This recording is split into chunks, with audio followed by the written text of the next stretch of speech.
Thank you, Dr. Wood, Mr. Chair, Assembly members. First, I want to take the time to thank the committee staff for their work with my team on this bill. I ask that the committee adopt my author amendments as stated in the committee analysis on page 8 to delay the implementation to January 1st, 2025.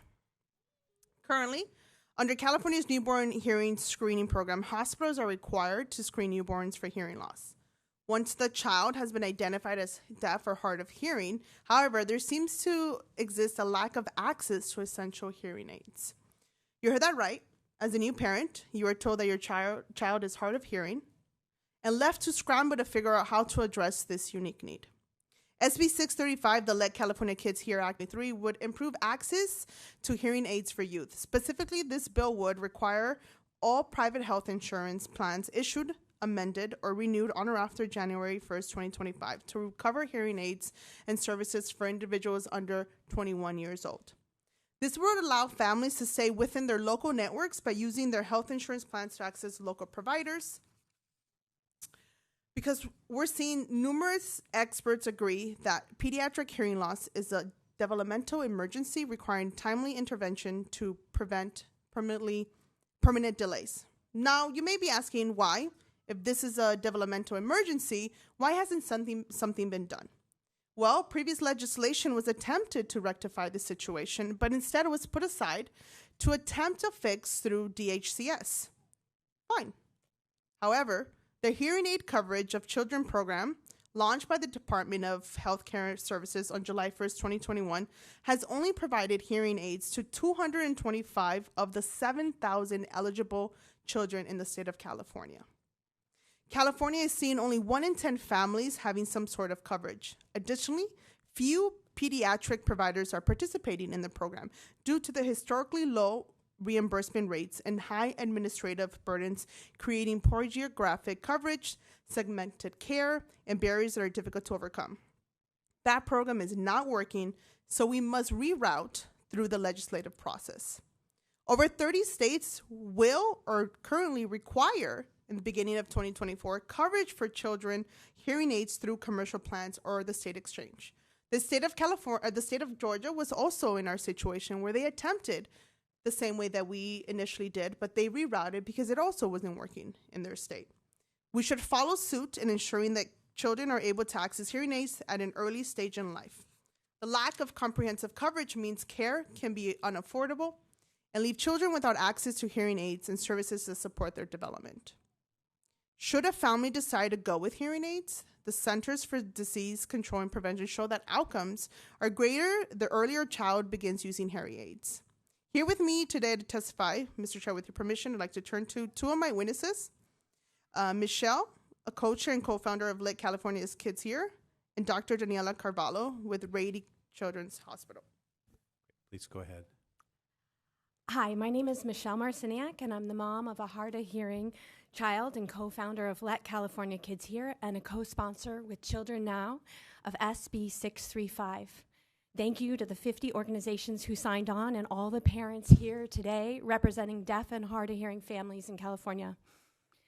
Thank you, Senator Menjivar, Senator Portantino, Assemblymember Dr. Arambula, for their extraordinary leadership and the leaders committed to addressing this pediatric health equity issue that will enable children to hear and connect with our world. A prior version of the bill in 2019 had unanimous approval in the legislature but was not signed into law. Instead, the Newsom administration created the Hearing Aid Coverage for Children program. 2 years later, with $32 million budgeted, 225 of the estimated 7,000 children in need have benefited. There are no providers in Sacramento or Central Coast and only one provider in Los Angeles. Kaiser, our largest health plan, does not participate in any state-sponsored hearing aid programs and farms them out into the community. The state of Georgia ran a similar program. It failed. They course-corrected, and they passed a mandate. We are asking for your renewed support to adopt the original solution, a pediatric mandate to address a developmental emergency that has been unfolding for years in California. The story that haunts me most is from a center director in Los Angeles about children showing up at the age of 5, unable to say their name because they've never had access to sound. This shouldn't be happening in California. Here in California, only 1 in 10 health plans cover hearing aids. The health plans have yet to address this market failure dating back to the start of newborn hearing screening in 1998. There have been multiple attempts over the years. When there is a market failure, especially involving children, leaders are called to step in and regulate. Now, 32 states require health plans to cover hearing aids through the commercial mandate and/or the state exchange to address what experts consider a developmental emergency.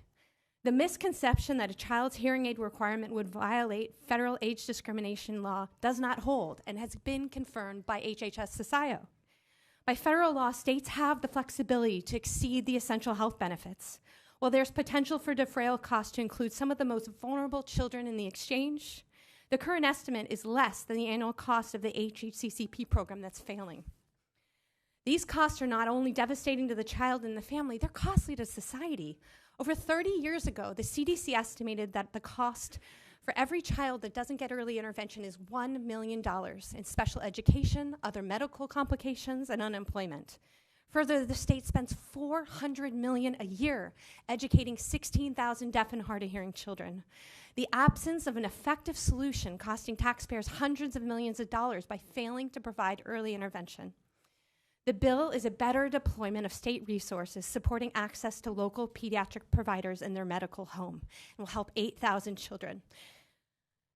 Marie was supposed to say this today, and she was feeling a little sad that it's been taking so long, so I'm going to share her words. This isn't a drill. It's an emergency. California's children and families have been waiting for years, and they can't wait any longer. Please let California kids hear. Please go ahead. Please, My name is Daniela Carvalho. I'm a pediatric otolaryngologist at Reedy Children's Hospital in San Diego and a professor at the University of California in San Diego. I wanted to thank the members of this committee and thank the amazing leaders that have been that are bringing forward SB 635. I'm here as a pediatric hearing loss specialist to explain to you why you need to support this bill. By the end of my 3 minutes, I hope you understand, again, that the pediatric hearing loss is a developmental emergency. Our brains need sound stimulation early on to be able to create pathways that will develop spoken language comprehension and speech. For this reason, in 2007, the Joint Committee on Infant Hearing came out with a recommendation of the 136 model, screening children for hearing loss by 1 month of age, diagnosing hearing loss by 3 months, and treating them by 6 months of age. California does a wonderful job in diagnosing and screening children with hearing loss, but we fail miserably when it comes to treating them. Unfortunately, the HACCP has not turned out to be the solution these children need, and there are still more than 7,000 children in our state without hearing aids. These children without access to hearing aids will have significant delays in speech, academic delays, and problems with social interaction, and will likely be added to the already massive number of children with mental health problems in our state. Children with untreated hearing loss and with lack of language have a higher incidence of depression and suicidal ideation. And the problem is that it takes years of speech therapy and special education to help children who do not have appropriate access to sounds and language. And most of the time, the delays will continue despite all these interventions. You have no idea how disheartening it is to see a family in our clinic who finds out that they cannot provide their child with a hearing aid despite having insurance, as they know the devastating effects that this might have in their child's life. We're keeping children with hearing loss in California hostage to greed. It is time that we do something for them. We can and we have to do better. The clock is ticking, and it's unfortunately not in our kids' favor. It is time to let California kids hear. Thank you. Thank you very much. Others in support, please come forward if you'd like. Just your name and organization if you represent one. Good afternoon, Chair and members. Sarah Kaminsky with the Association of California School Administrators in support. Thank you. Good afternoon, Sandra Poole, Western Center for Law and Poverty in support. Thank you.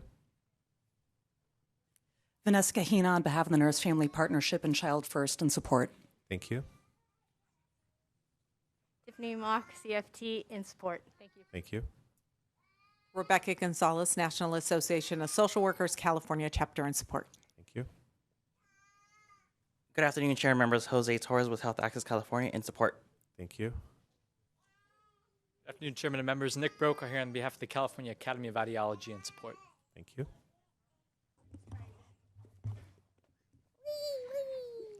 Nancy Sager. I am the recently retired as the California Department of Education Deaf and Hard of Hearing Programs Consultant. I represent California Hands and Voices we support. Thank you.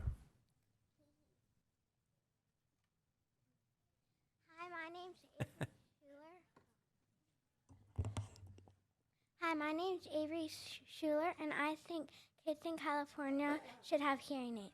Thank you. Hello, my name is Elijah Schuler. I'm from Lodi, California, and Let California Kids Hear. Thank you. Hi, my name is Casey Kane. I am a mom of a deaf and hard of hearing child. I'm also the president of California Hands and Voices. We are here in support. I'm also an audiology student, so I am really, please support this. All in. And my children have something to say. Let kids hear. Let kids hear. Thank you. Thank you. Hi, I'm Brooke Phillips. I'm a pediatric audiologist in California for Let California Kids Hear. We've been fighting this battle for 25 years, so it's time to let California kids hear. Thank you. Hi, my name is Chloe. I'm 8 years old. I'm hard of hearing. Let California kids hear. Thank you. Hi, my name's Sophie. I'm 11 and I'm deaf. Let California kids hear. Thank you. Hi, my name is Kimmy Nguyen. I am a deaf single mother, and you just met my two girls right now. Let California kids hear. Thank you. Hi there, I'm Christina Janes, Rockland, California. I'm a mom to a 6-year-old hard of hearing child who's here with me today. I'm also a former CBS 13 News anchor. So proud of this bill and all that we're doing for our children, so please let California kids hear. Thank you. Thank you. Hi, I'm Nikki Feinstein. I'm mom to Emery Feinstein here, who's a 6-year-old hard of hearing little girl. Please let California kids hear. Thank you. I'm Emery Feinstein. Please let California kids hear. They need it. Hi, I'm Raya Feinstein. I'm Emery Feinstein's big sister, and I think that California kids should hear. Thank you. Hey, I'm Zandy Feinstein, Emery Feinstein's dad. I support SB 635 and want California kids to hear. Thank you. Hello, my name is Courtney Hipskin. I am deaf, and I'm also a teacher of the deaf, and I've been using hearing aids since I was 3 months old, and it helped me tremendously. Please let California kids hear. Thank you. Thank you. Hello, my name is Robert Schuler from Petaluma, California. I'm grandfather of Avery Schuler, and I'm hoping that folks could help us let California kids hear. Thank you. Hi, I'm Bethany Fletcher. I'm a public school teacher from Roseville, California. I'm a hard of hearing adult, and my son is a hard of hearing son, obviously. We're asking for your support. Thank you. Thank you. Mr. Chair and members, Brian Howe with the California Faculty Association. We don't have an official support position on it, but I will be recommending a support. I actually worked on this bill as a young Senator Jack Scott staffer back in 2004. We were the first author to carry this bill. So the fact that we're still trying this is a travesty. I really hope this is the year that we get this through. Thank you so much. Thank you. Hello, Ali Snyder, mother. I support the bill. Thank you. Nicole Wortelman on behalf of the Children's Partnership in support. Thank you. Mrs. G, a mother of 3 in support of the bill. Thank you. Thank you. Nicole Young, mother of 6. I support this bill. Thank you. Assembly members, we can all agree that this current program is not working. I think usually I'd say third is the lucky number, but I'll take fourth as the lucky number this time, and I can feel that we'll get it all the way. I just want to give a great thank you as well to the witnesses and everybody who came out and voiced their support. With that, when appropriate, respectfully ask for an aye vote. We entertain a motion for item number 1, SB 635. So motion by Ms. Aguiar-Curry, a second by Dr. Weber. A motion is due pass as amended to appropriations. Madam Secretary, please call the roll. Wood? Aye. Wood, aye. Waldron? Waldron, aye. Aguirre Curry? Aguirre Curry, aye. Arambula? Berner? Wendy Carrillo? Flora? Vince Fong? Mainshine? McCarty? McCarty, aye. Joe Patterson? Rodriguez? Santiago? Villapudois? Villapudois, aye. Weber? Weber, aye.